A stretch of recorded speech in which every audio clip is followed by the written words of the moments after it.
Hi, it's Monty with another can-do moment.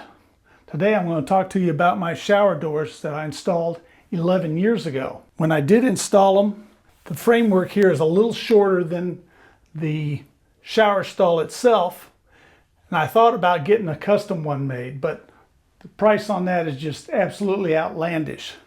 So in order to make these work, and this is going to come down below the shower stall, I had to cut out a little notch right there. And I had to be very careful about making sure I still had a gap here. You don't want the weight of the doors hanging on this rail to ride on that shower stall, whether it's fiberglass like this one, or if it's tile, that's going to damage things. On the other side over here, I noticed I didn't have to notch it out. And that's because when the people built the house, they didn't get that straight. But in order for the doors to operate properly, that has to be straight up and down, or these are not going to roll like they do.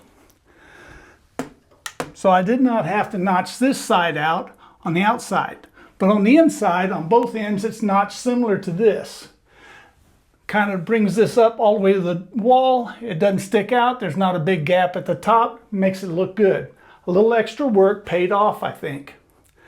The other thing here is I've been taking very good care of this, continually doing some maintenance and cleaning and things on it. And what I do about every 2 or 3 years, I remove the doors, take them outside to the garage where I can wash them, and then I apply Rain-X to the interior side so the water sheets off. It doesn't spot so bad. Now, I don't have too much problem with spotting because I have a water softener, and then I also, once I installed these, I started making it a habit of drying the doors. So I take a shower, I dry off, and I just use that towel to dry the doors on the inside. It takes about an extra 1.5 minutes. It's just regular routine now. And the doors, 11.5 years old, still look like brand new. That's it.